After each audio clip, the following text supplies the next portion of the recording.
Narayana.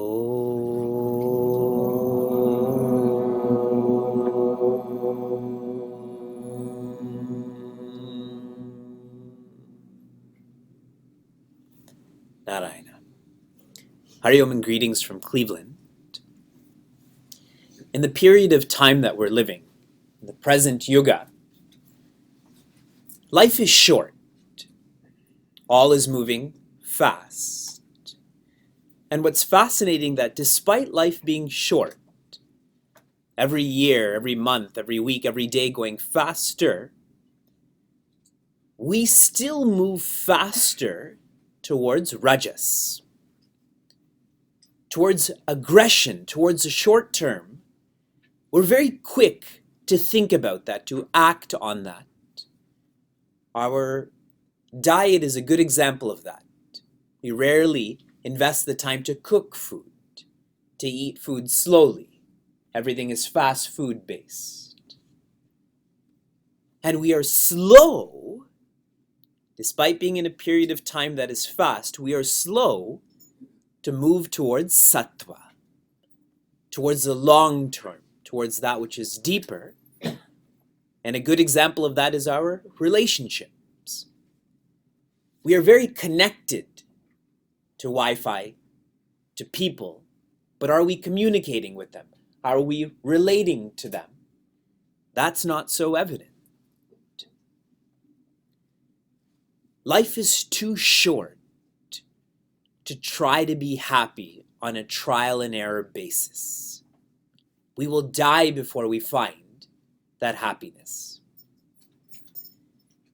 And life is too short for us to orient the knowledge we have towards happiness.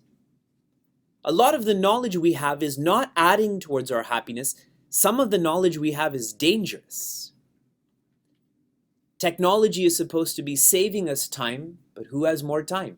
Technology is supposed to be helping us to be more safe, but it seems like we're creating more intense weapons. During this period, we need Srimad Bhagavatam.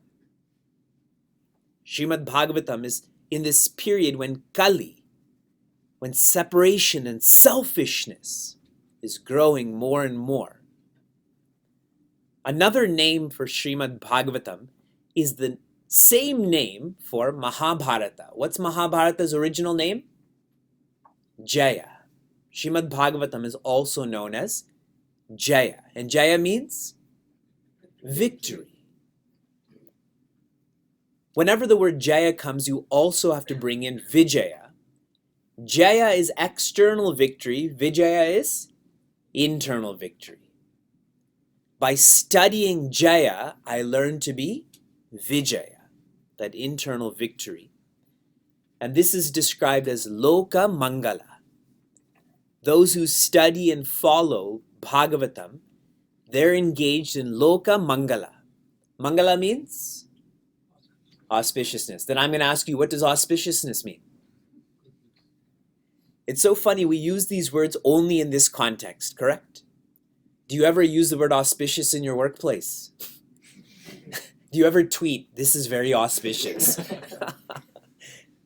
Auspiciousness feels like egolessness. Egolessness. This is helping us be egoless. And if you're egoless, you can help others. If I'm very armed, I'm resisting you, I'm in conflict with you, I'm going to arm you too. But as soon as I disarm myself, you disarm yourself too. We began Vedanta and Bhagavata with 3 classes that oriented us towards Bhakti, towards the Purana, towards Bhagavata. We went deeper and deeper. We then took up 3 classes on the Mahatmya of Bhagavata. We're studying Bhakti in the Purana through Bhagavatam, but we have to be ready for that. And our Mahatmya shows that. In the Mahatmya, we were introduced to Shaunaka Rishi. And Shaunaka Rishi is an observant householder.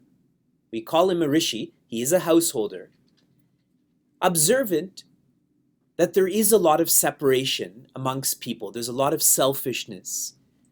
And he wants to know what to do with all of this. So he asks Rishi Narada. Rishi Narada always has a solution. So he asks him, what am I supposed to do with myself? What am I supposed to do with the people that I lead? And Rishi Narada in this case doesn't know what to do. So he asks for help from his brothers, the Sanata Kumaras. And the Sanata Kumaras teach him Bhagavata. So now Rishi Narada does have the solution, and he shares the solution with all. And who happens to be there? Bhakti, Devi Bhakti, and her two sons, who are Vidya and Vairagya. They're in this Bhagavata Saptaha, and so they come to life. They were decaying, they were dying, but they come to life. And through this Bhagavata Saptaha, one more sharing happens through the narration of Atmadeva. What was his wife's name? Dunduli. What was their biological son's name? Dundukari. And what was their adopted son's name? Gokarna. And how Gokarna was able to help Dundukari. So this was all shared in the Mahatmya. Yeah? Everyone's in tune with that? Now I'm not going to revisit the Mahatmya. We should just remember the prayer, first chapter, first shloka of the Mahatmya, which you all know. We'll chant it twice, because I think in my rush last week I didn't chant it. So everyone with their hands folded. Satchidananda Rupaya Vishwotpatyadi Hetave Tapatraya Vinashaya Shri Krishnaya Vayam Numaha. And once again, Satchidananda Rupaya Vishwotpatyadi Hetave Tapatraya Vinashaya Shri Krishnaya Vayam Numaha. We continued our study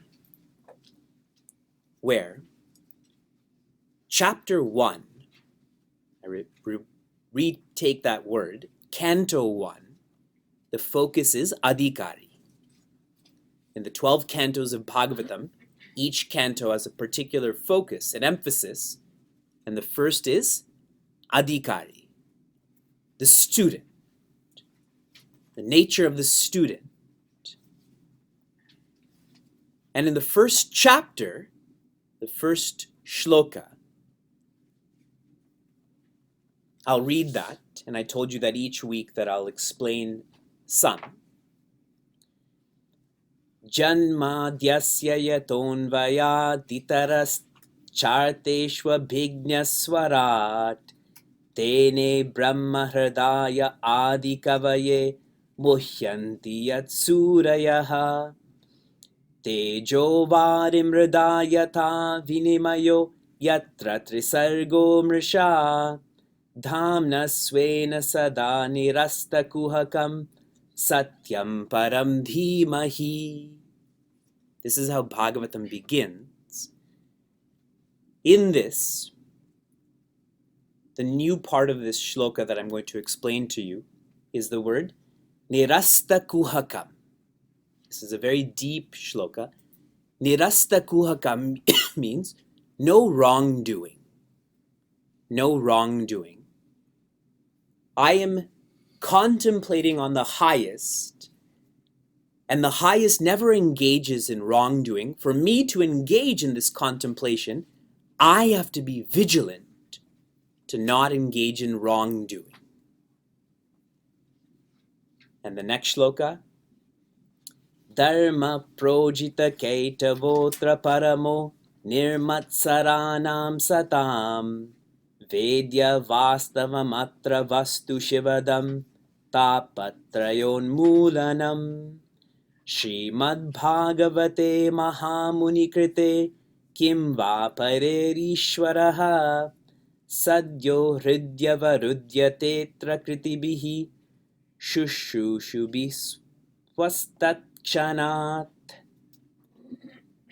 And in this shloka, what I want to highlight to all of you is Shushrushibihi Takshanat, which means by listening, just by listening, what we just chanted in the first shloka will manifest.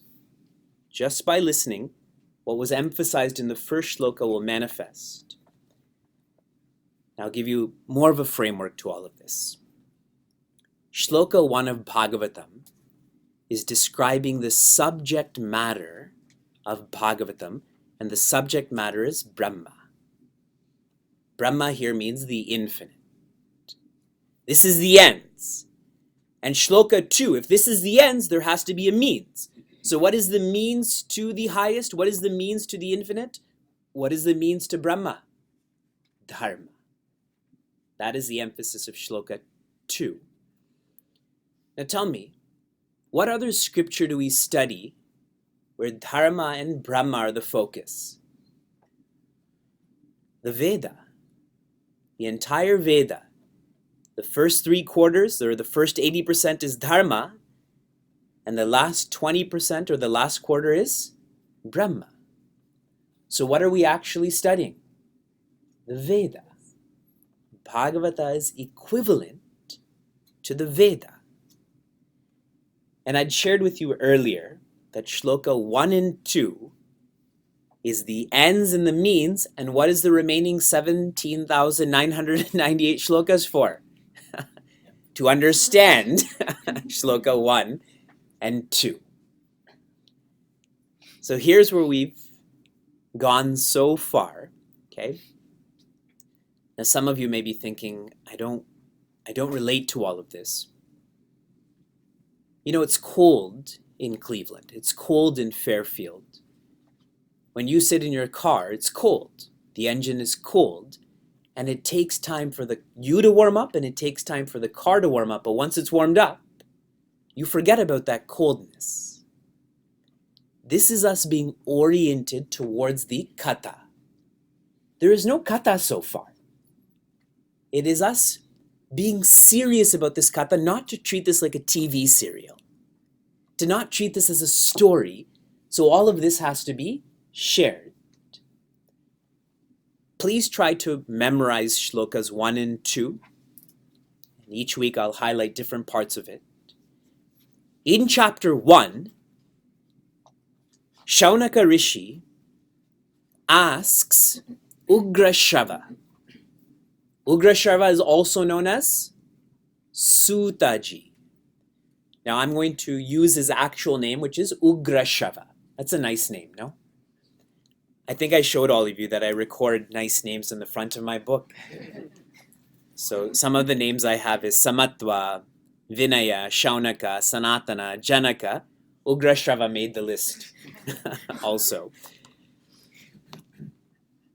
So Shaunaka Rishi asks Ugrashrava 6 questions. Now without looking at your notes, all of you pulling out your hair, hands are up right now. What was the first question that Shaunaka Rishi and the rest of the seekers asked? It was only 168 hours ago, not 168 years ago. What is the goodness for all? Question number 1. Question number 2, purpose of avatara. Keyword is purpose.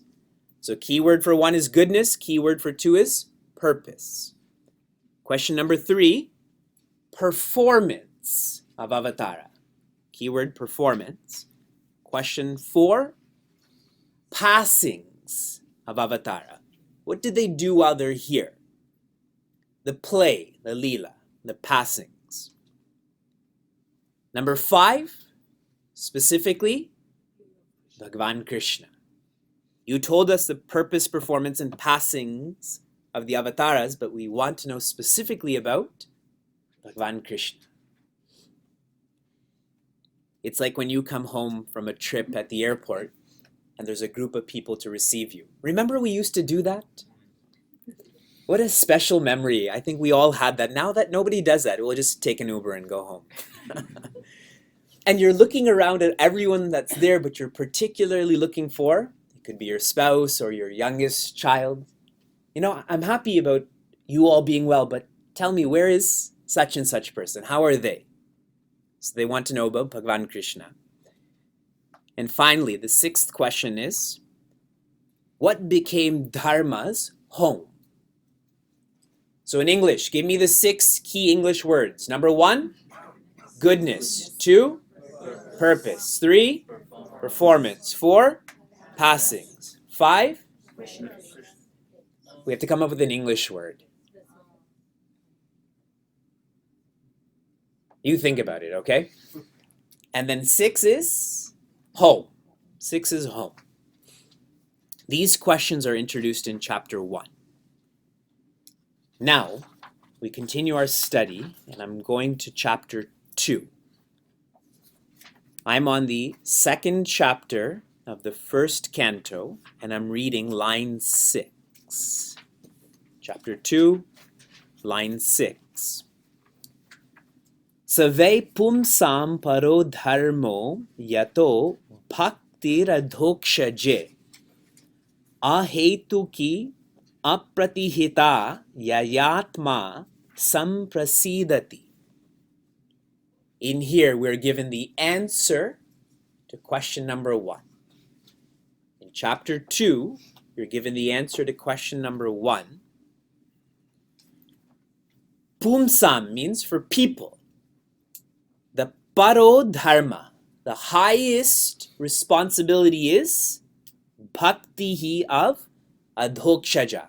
Bhaktihi, love, devotion. The word adhokshaja means the one who is beyond. The one who is beyond. There's a great implication to the meaning of the one who's beyond. That means you have to shift your love from depending on the world to depending on the one who's higher than the world, one who's deeper than the world. And how should our bhakti be? Ahetuki. Anyone want to take a guess of what this word means? What does hetu mean? Cause. Ahetu? That we should engage in this bhakti with no view of expectation. That's a game changer in itself, right? That means it can't be a worldly relationship. And not just ahetuki. This we've heard before. The next word is even more powerful. Apratihita. Apratihita means relentless. Our devotion should be relentless. When Bhagavan gives you what you want, does your devotion grow or shrink? It grows for how long? Until you realize you don't need Bhagavan anymore. You got what you want, correct? And if you don't get what you want, does your devotion grow or shrink? It shrinks. Bhagavan, you can't even do this for me. I'll do it myself then. Our bhakti has to be relentless. Ahetuki apratihita. I'll combine these words in a very simple English way. Our devotion, our love has to be renunciation of reciprocity. Renunciation of reciprocity. That one should just give. One should be conditionless.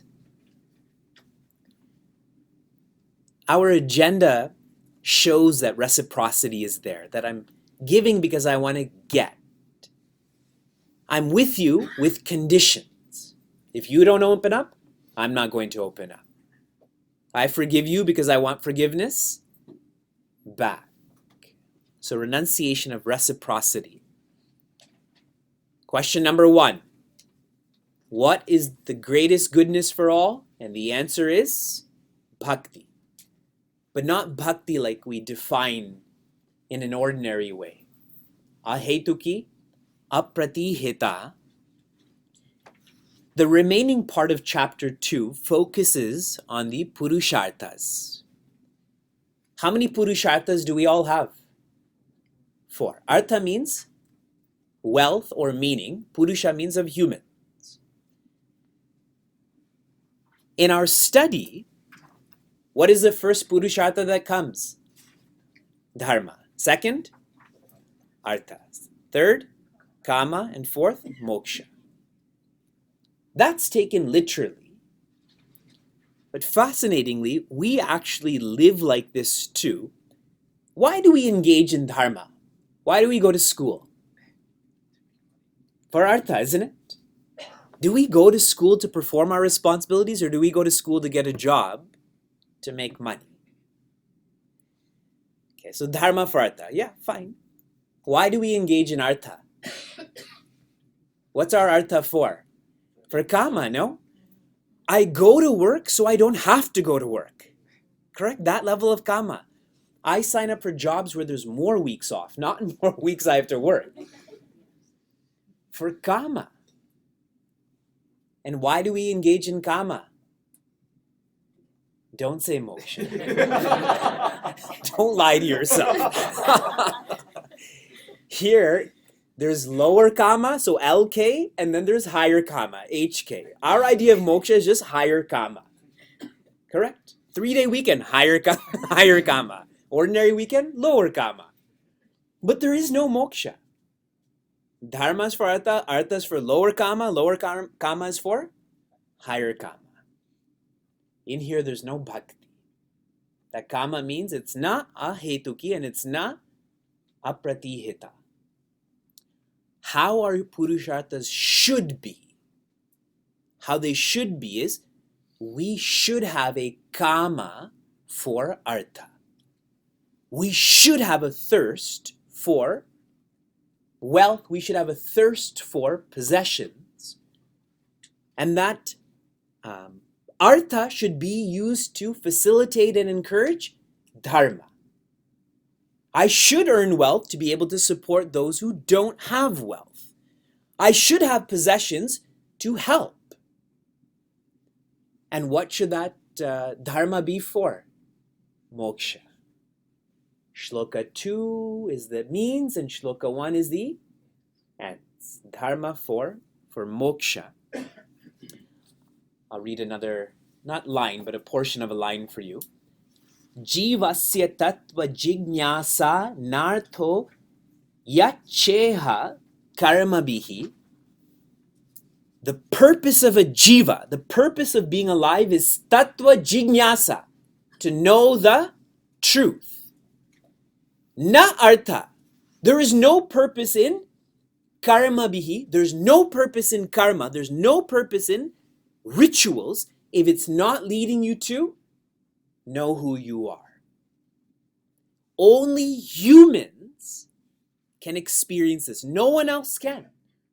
Not stones, not plants, not animals, not even the demigods. Only humans. Now I'll share a couple of other frameworks with you that I found very fascinating. Rajas, Sattva, and Tamas. Rajas is aggression or being aggressive. Sattva is calmness and Tamas is laziness. Rajas is associated with Lord Brahma. To create, that Rajas is needed. Sattva is associated with Lord Vishnu. And Tamas is associated with Lord Shiva. Okay, now please take this in the right context. Tweet over. You just ended it over there and nothing after that. So it makes sense, to have this aggressiveness to create. Let's say someone who's an entrepreneur. It also makes sense that sattva is like care. It's easy to create, it's hard to care. In some of our travels, we interact with people who are social workers, people who are physicians that look after infants, and it's not impossible to create an infant, but there's a lot of people who don't care for infants, and it really breaks your heart, isn't it? If you see any infant here, even if they fall on a stair, it breaks your heart that, they must be experiencing so much pain. But there's some who they're just not fed, right? So that's why that sattva is associated with Bhagavan Vishnu, to care for creation. And this tamas, another name for Bhagavan Shiva is Hara.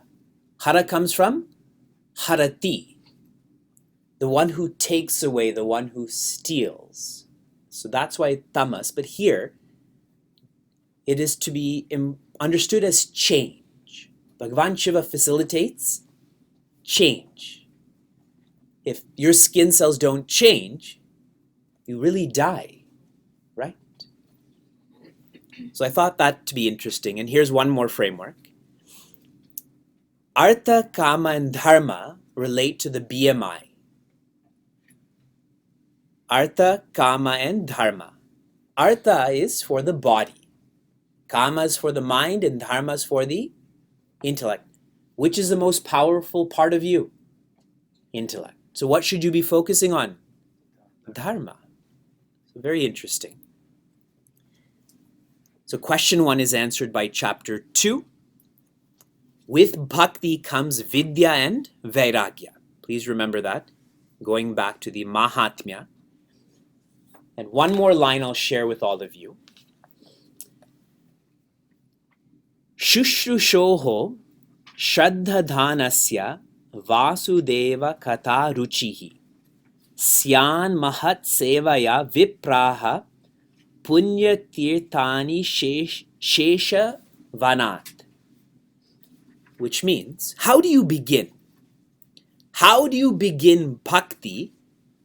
And there's a 4-point plan that's given here in this line.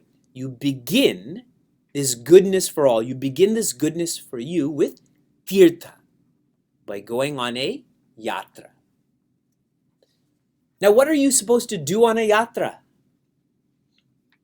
Buy souvenirs. Collect Ganga Jal. We have a fridge full of Ganga Jal because everyone goes, brings another bottle. We don't know what to do with it now. We should open up a store also. A tirtha is only a tirtha if you're engaged in Mahat Seva. Mahat means Mahatma, means satsang. It's only a yatra if you're engaged in satsang. If you don't meet wise people on your travels, it's not a yatra. So tirtha facilitates Mahat Seva, and when you're around people who have faith, what happens to us? Our faith grows too. Shraddha. Tirtha Seva, Shraddha. And when one has faith, Kata Ruchihi, you start to like these kathas more. You start to love listening more.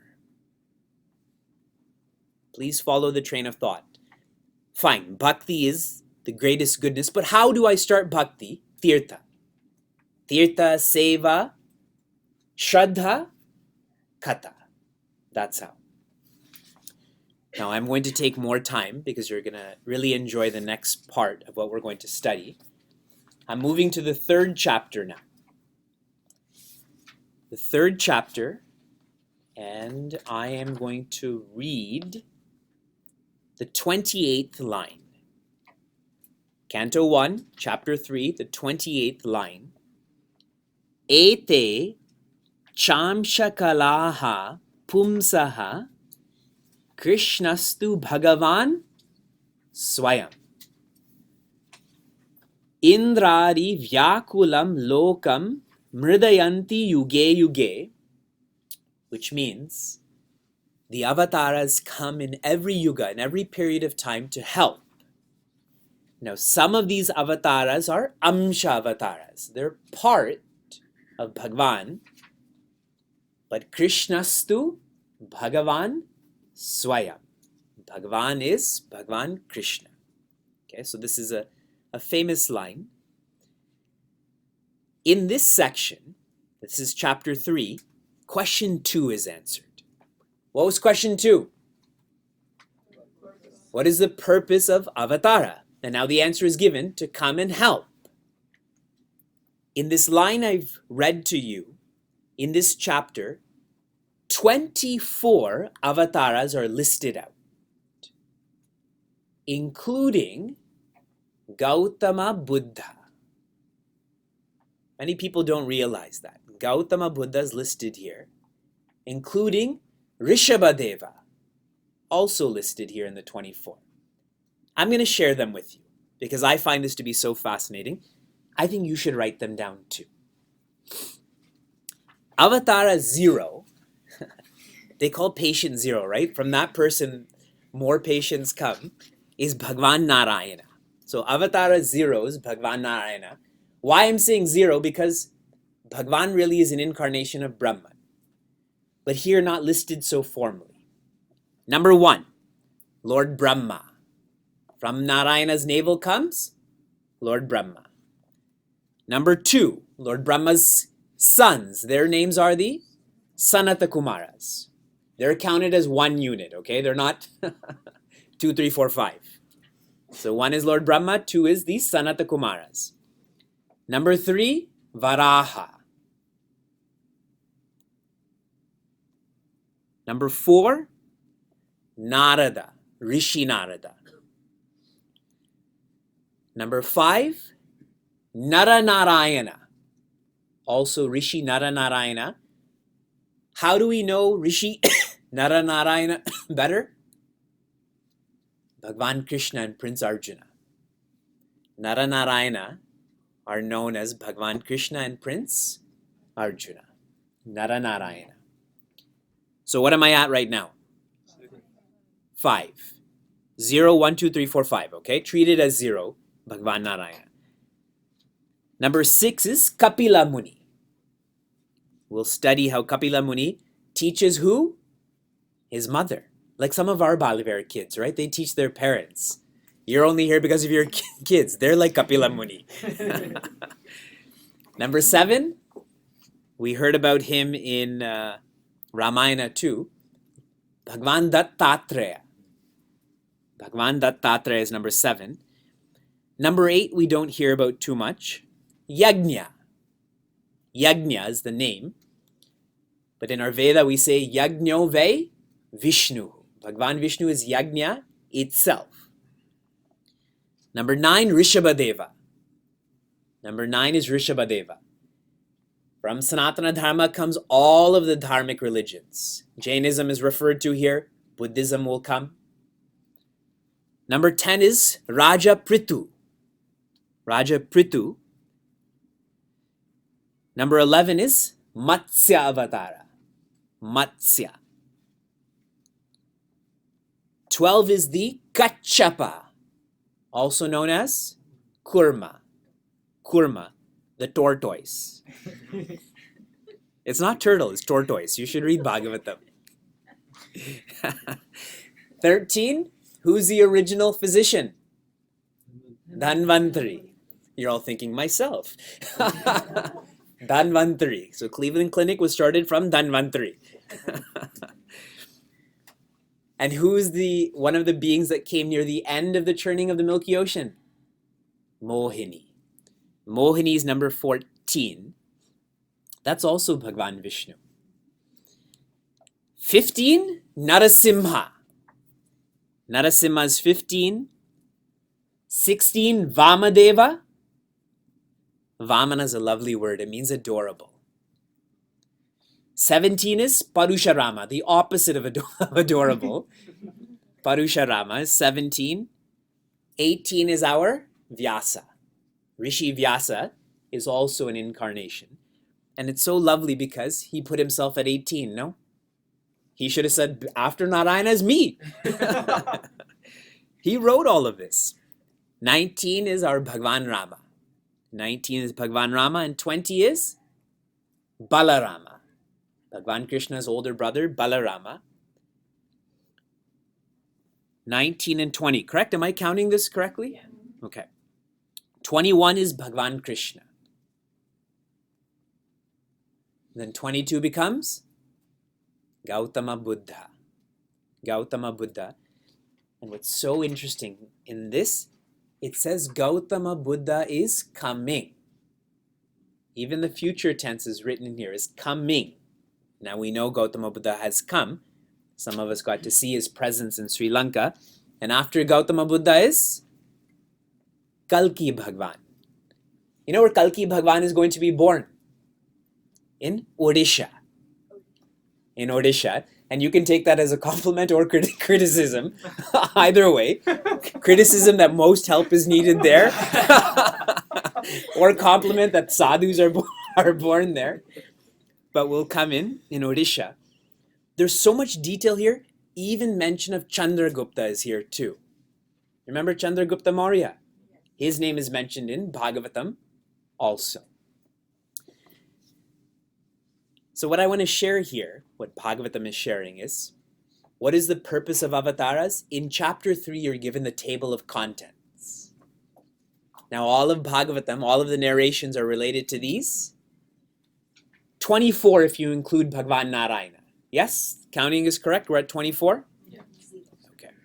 0 to 23, so we'll say 24. But here they're saying, Krishnastu Bhagavan Swayam. It's very cult-like, no? That Bhagavan Rama is not Bhagavan. Only Bhagavan Krishna. What is one of Bhagavan Krishna's most popular names?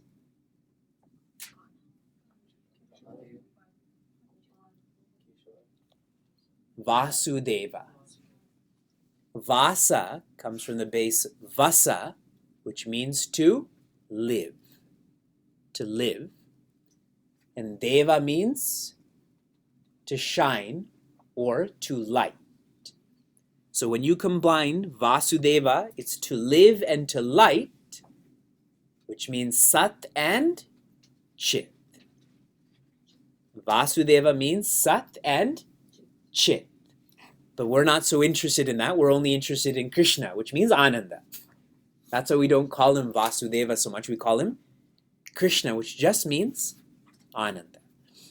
So here they're not saying Bhagavan Krishna is only Bhagavan. They're saying the only Bhagavan is Brahman. Sat, Chit, Ananda. That's why I put Bhagavan Narayana as 0. Bhagavan is also an incarnation of Brahman. Okay? So now wrapping up these thoughts. Bhagavan is always full.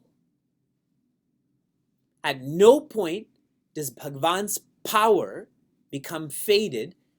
But why so many avatars come? Because Bhagavan's full power is not always needed.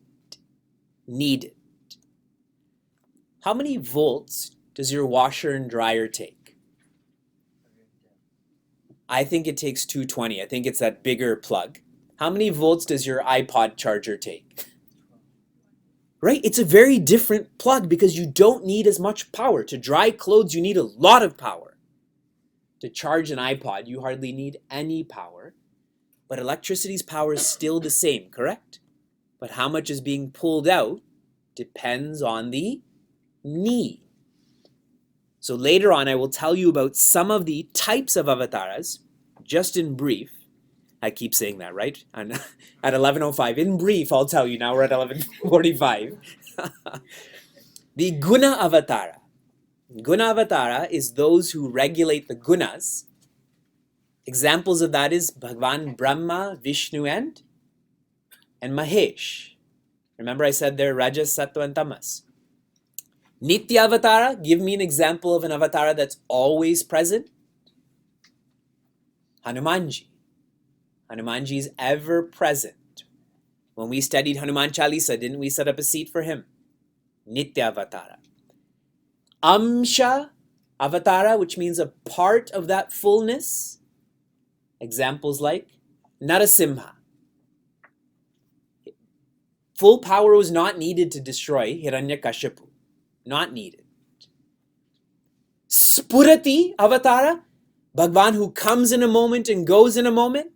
An example? Mother Draupadi's clothes. Vastra Avatara, that's also an avatara. Those clothes came And then we never think about those vastras, correct? It was a momentary need. So different avatars that are shared. How many or how much power do humans exhibit of our Bhagwan? How much voltage do you express? 5. If you can quantify the Creator's full power, it is 16 units, 16 kalas. Humans like me, those who are ignorant, can only manifest 5 of those 16 units. Those 5 are our koshas: body, breath, mind, intellect, ego. Only 5. Someone who's enlightened can manifest 8. Their physical equipments cannot manifest all 16. Cannot. Which is why Goswamiji, when we studied Ramayana, I had pointed this out to you. Tulsidasji tells Bhagwan Rama, Chidanandamaya Dehi Tumari. Deha means your body is made up of Chit and Ananda. Chit particularly, your body is made up of light. It's not made up of earth, like my body is made up of. In Raleigh, they have Google Fiber. I think it's called Google Fiber, right? Does data flow faster or slower in Google Fiber? Faster, correct? Before that is optic wires, and before that is telephone wires. Telephone wire can only pass so much data. But if you have Google Fiber, you can pass way more data. So this body and Bhagwan's body are totally different. Totally different. Last thought. Some of you may be thinking, okay, no, tell me the essence of what you're trying to share. What is the essence of chapter 1 and 2? How many avatars are listed so far? 24. But let's go this way. Some say only Bhagwan Krishna is an avatara. But we just studied Ramayana, so we say Bhagwan Krishna and Bhagwan Rama. But then if you're interested in classical Indian dance, how many avatars are there? Dashavatara, correct? 10. But now here 24 are listed. So we went from 1 to 2 to 10 to 24. What's the next number? Infinity. Who's included in that?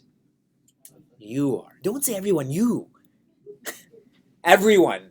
You all are all God and I'm not.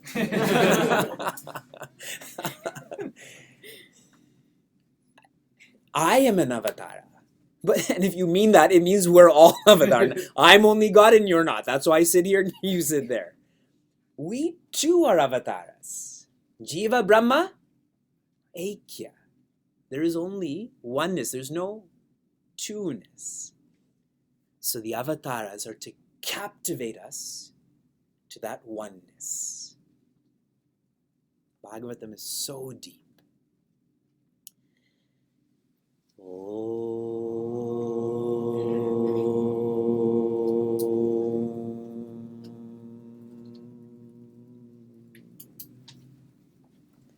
Narayana.